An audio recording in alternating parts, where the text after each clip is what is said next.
Chers frères et sœurs, bien-aimés dans les Seigneurs, chers internautes et amis téléspectateurs, je vous salue tous dans le beau et précieux nom de Jésus-Christ.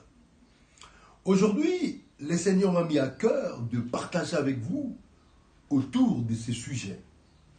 Il est temps d'avoir le repos de Dieu maintenant. Il est temps pour toi d'avoir le repos de Dieu maintenant. Qu'est-ce que le repos, bien-aimé dans le Seigneur? Le repos est le fait pour quelqu'un de cesser toute activité, tout conflit et tout mouvement. En hébreu, le repos, c'est le Shabbat. Et en grec, c'est le sabbaton. Le Shabbat, le sabbaton, en fait, c'est l'état de quelqu'un qui est serein, calme et tranquille. Cet état équivaut à ce que nous pouvons appeler la paix du cœur. Laissez-moi d'abord vous lire les deux passages principaux de notre message de ce jour. Le premier passage, nous le trouvons dans 2 Chroniques, chapitre 14. 2 Chroniques, chapitre 14, le verset 1er jusqu'au verset 6. Et je vais lire au nom précieux, au nom puissant de notre Seigneur Jésus-Christ. 2 Chroniques, chapitre 14, le verset 1er jusqu'au verset 6. La Bible dit ce qui suit. Asa fit ce qui est bien et droit aux yeux de l'Éternel, son Dieu. Il fit disparaître les autels des étrangers et les hauts lieux. Il brisa les statues et abattit les idoles. Il ordonna à Juda de rechercher l'Éternel, le Dieu de ses pères, et de pratiquer la loi et les commandements. Il fit disparaître de toutes les villes de Juda les hauts lieux et les statues consacrées au soleil. Et le royaume fut en repos devant lui. Il bâtit des villes fortes en Juda, car le pays fut tranquille, et il n'y eut pas de guerre contre lui pendant ces années-là, parce que l'Éternel lui donna du repos. Il dit à Juda, bâtissons ces villes et entourons-les des murs, des tours, des portes et des barres. Le pays est encore devant nous, car nous avons recherché l'Éternel, notre Dieu. Nous l'avons recherché, et il nous a donné du repos de tous côtés. Ils bâtirent donc et réussirent. Alléluia. Le deuxième passage, nous le trouvons dans le livre du prophète Ésaïe, au chapitre 30, le verset 15. Voici ce que la Bible dit dans Ésaïe, chapitre 30, verset 15. Je lis dans le nom de Jésus-Christ. Chapitre 15. Car ainsi a parlé le Seigneur, l'Éternel, les saints d'Israël. C'est dans la tranquillité et le repos que sera votre force. Je disais que le repos en hébreu, Shabbat, et en grec, sabbaton, veut dire en quelque sorte l'état de quelqu'un qui est serein, qui est tranquille et qui est calme. Cet état équivaut à la paix du cœur. Pour les enfants d'Israël, le sabbat était un don de Dieu.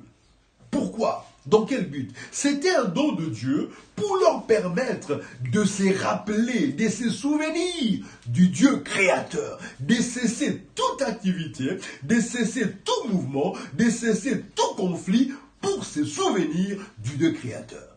Et cela ne s'arrêtait pas là. Se souvenir du Dieu créateur et faire l'état de lieu de leur vie avant de poursuivre le chemin.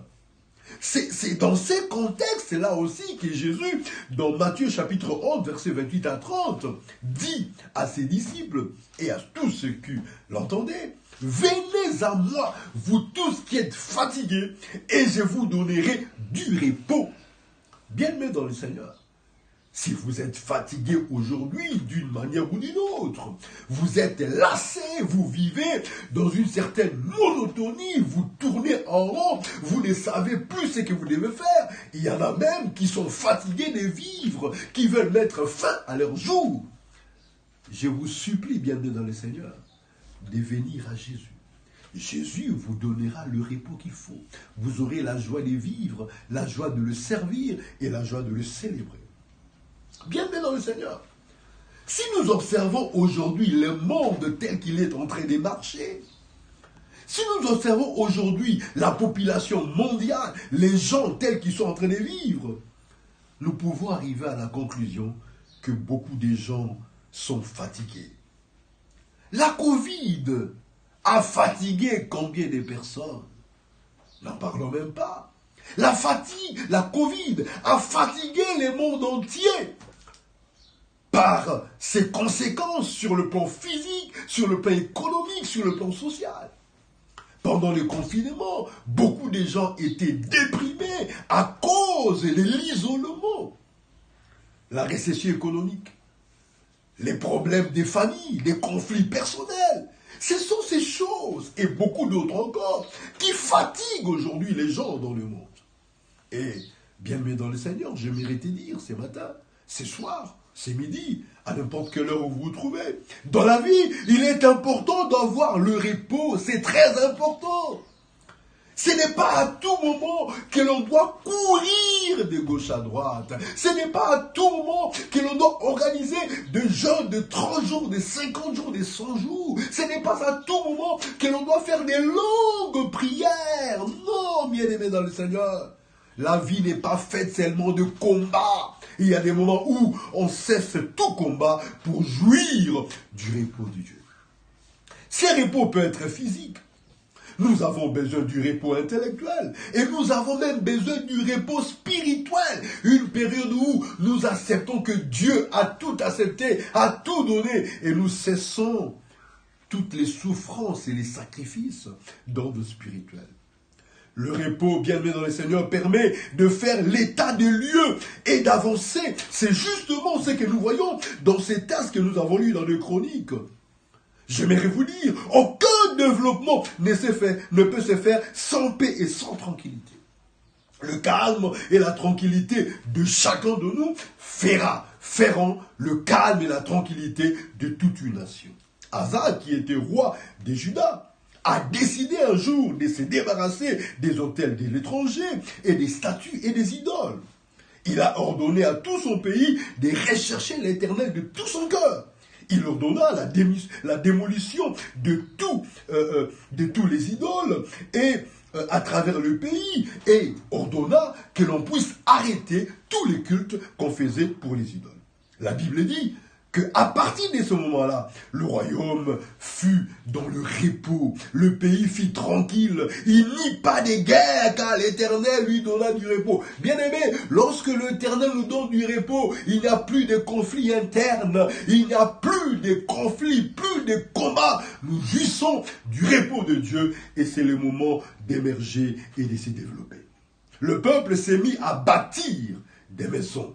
Le peuple s'est mis à construire, à se développer, car il avait reçu le repos de tous côtés.